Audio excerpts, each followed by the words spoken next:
जय हिंद दोस्तों। आज के सेशन में आप सभी का बहुत बहुत स्वागत है। कैसे हैं आप सब?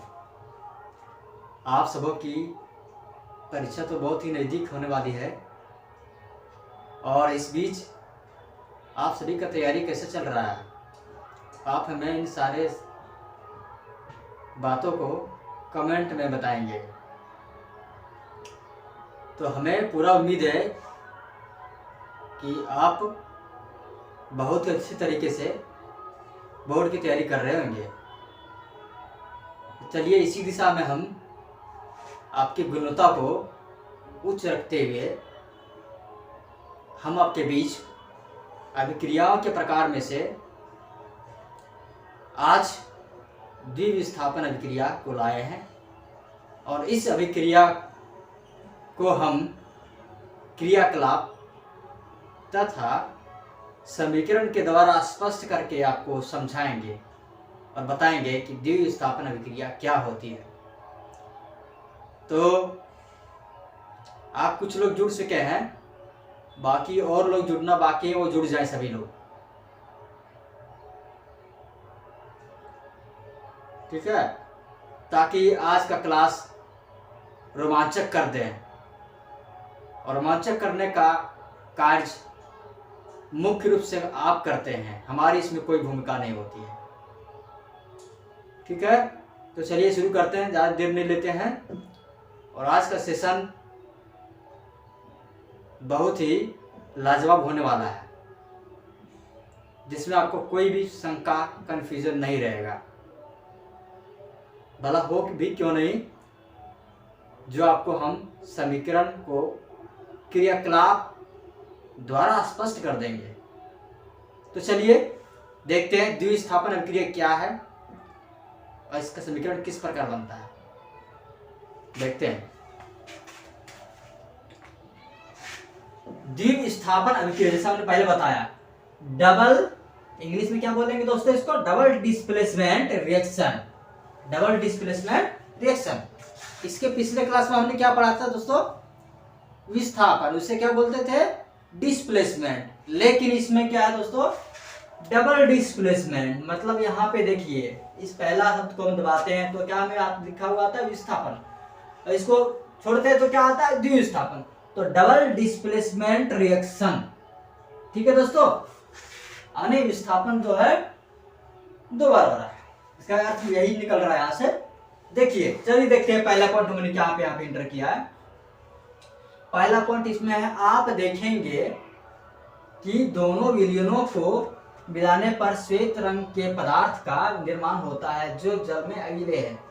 चलिए पहले एक्सपेरिमेंट को देखिए, तभी आप बात आपको अच्छी तरह से समझ में आएगा। देखिए हमने यहाँ पर प्रश्नली ए और प्रश्नली बी लिया है।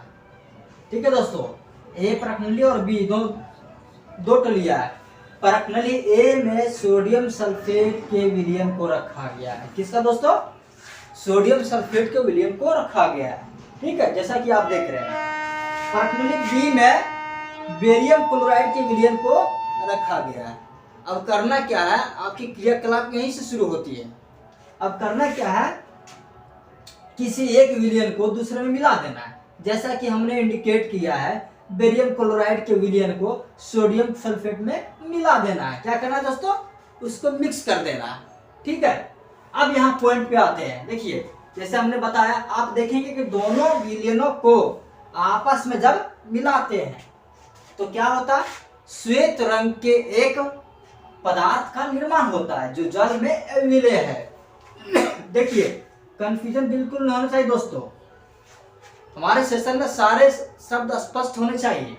यह विलय अर्थात वो जल में घुलते नहीं है। क्या है, जल में वो घुलते नहीं, उसे क्या बोलेंगे, यह विलय। और जो जल में घुल जाते हैं उसे क्या बोलेंगे, विलय। मतलब विलय हो जाना, उसका उससे मिल जाना। ओके, चलिए आगे बढ़ते हैं। तो वो क्या पदार्थ जो दोनों मिला दिए वो क्या है, यह विलय हो गया। ठीक है, श्वेत रंग के पदार्थ का निर्माण होता है। ठीक है, देखिए सेकेंड पॉइंट आप देखिए, इसमें हमने इंटर किया है, हमने इसमें लिखा है तथा इस अविलेय पदार्थ को, तथा इस अविलेय पदार्थ, जो हमने इसमें पढ़ा कि जब दोनों घोल को मिलाते हैं, मिलाने के बाद जो पदार्थ का निर्माण होता है, ठीक है, वो अविलेय है, यानी वो मिलता नहीं है। तो इस अविलेय पदार्थ को क्या कहते हैं दोस्तों? अवक्षेप कहते हैं।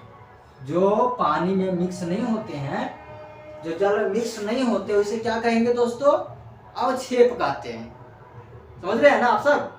ठीक है, ठीक है, आपका कमेंट पे ध्यान भी रहा, आप करेंगे, कोई भी दिक्कत होगा तो कमेंट करेंगे ताकि आपको कोई परेशानी नहीं होना चाहिए। अवक्षेप कहते हैं जिस अभिक्रिया में अवक्षेप का निर्माण होता है। अब यहाँ से देखते हैं कि जिस भी अभिक्रिया में, जिस भी क्रियाकलाप में अवक्षेप का निर्माण हो, ठीक है दोस्तों, अवक्षेप का निर्माण हो, उसे अवक्षेपन अभिक्रिया कहते हैं। बहुत आसान है, यानी अवक्षेप से अवक्षेपन आ गया, यानी जिसमें अवक्षेप का निर्माण हो उसे क्या कहेंगे दोस्तों? अवक्षेपन अभिक्रिया कहेंगे। ठीक है, देखिए हमने तो कुछ और पढ़ रहा था, लेकिन यहाँ पे कुछ और अभिक्रिया आ गई। सब्र करिए, आगे भी आ जाएंगे। ठीक है दोस्तों, चलिए अब हमने जो क्रियाकलाप किया है इसको समीकरण के, रासायनिक समीकरण के माध्यम से समझेंगे कि निर्माण क्या हुआ और क्या परिवर्तन हुआ, क्या बना, किससे मिलकर निर्माण हुआ। ठीक है, चलिए देखते हैं। देखिए समीकरण द्वारा समझेंगे। क्या दोस्तों? समीकरण द्वारा।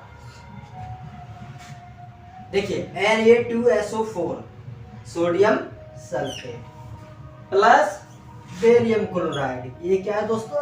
अभिकारक। बोलेंगे तो नहीं ना? बिल्कुल नहीं सर, नहीं बोलेंगे। देखिए आपने पिछले क्लास में बहुत पढ़ रखा है, अभिकारक उत्पाद। ओके, तो सोडियम सल्फेट है दोस्तों, ये बेरियम क्लोराइड है। ठीक है, दोनों अभिकारक के बीच जब रिएक्शन होता है, जब अभिक्रिया होती है, तो हमारे यहाँ पर क्या निर्माण होता है दोस्तों? बेरियम सल्फेट का निर्माण होता है, सोडियम क्लोराइड का निर्माण होता है। क्या होता है दोस्तों? बेरियम सल्फेट और सोडियम क्लोराइड का निर्माण होता है। तो इसमें क्या होता है? दोनों अभिकारकों के बीच क्या होता है दोस्तों? दोनों अभिकारकों के बीच आयनों का आदान प्रदान होता है। क्या होता है? आयनों का आदान प्रदान। चलिए आगे देखते हैं हम। आगे पॉइंट देखिए आप, इसी में आपका परिभाषा छुपा हुआ है। इस अभिक्रिया द्वारा एक अवक्षेप BaSO4, ध्यान देंगे, अवक्षेप तो आप समझ गए हैं। एक अवक्षेप, अभिक्रिया होने के बाद अवक्षेप का निर्माण क्या हो रहा है? BaSO4 है ना दोस्तों? देखिए आपके, तथा एक अन्य उत्पाद, ध्यान देंगे दोस्तों, उत्पाद आपका राइट साइड में ही होगा, है ना? देखिए एक उत्पाद NaCl, किसका निर्माण हो रहा है? NaCl का निर्माण हो रहा है, का निर्माण होता है। अब देखिए इसमें दो चीज निर्माण हो गया, आप देख रहे हैं, BaSO4 और NaCl। ठीक है, अब इसके परिभाषा की ओर आते हैं दोस्तों। ठीक है, देखिए परिभाषा इसका देखें, किसका दोस्तों? द्विस्थापन, डबल डिस्प्लेसमेंट रिएक्शन। ओके, देखते हैं। वे अभिक्रियाएं जिनमें अभिकारकों के बीच वे अभिक्रियाएं जिनमें अभिकारकों के बीच आयनों का आदान प्रदान होता है उन्हें द्विविस्थापन अभिक्रिया कहते हैं, अर्थात डबल डिस्प्लेसमेंट रिएक्शन। ठीक है दोस्तों, वे अभिक्रियाएं जिसमें अभिकारकों के बीच आयनों का आदान प्रदान होता है उसे क्या कहते हैं दोस्तों? डबल डिस्प्लेसमेंट रिएक्शन, अर्थात द्विविस्थापन अभिक्रिया। ठीक है तो हमें पूरी आशा और उम्मीद है कि आज के सेशन से आप सभी संतुष्ट होंगे और इस द्विविस्थापन अभिक्रिया को पूर्णतः क्रियाकलाप एवं उदाहरणों द्वारा समझ गए होंगे। तो आज के लिए बस इतना ही, और आप सभी अपना बहुत ख्याल रखिए, बहुत ध्यान रखिए, और आप अपना बोर्ड की तैयारी में जमकर लग जाइए और कठिन मेहनत कीजिए। आज के लिए बस इतना ही, और अगले क्लास में हम अभिक्रियाओं के प्रकार में से अगली अभिक्रिया पढ़ेंगे जिसमें हमारी अपचयन उपचयन अभिक्रियाएं शामिल रहेंगी। तो आप सभी अपना बहुत ध्यान रखिएगा। जय हिंद, जय भारत।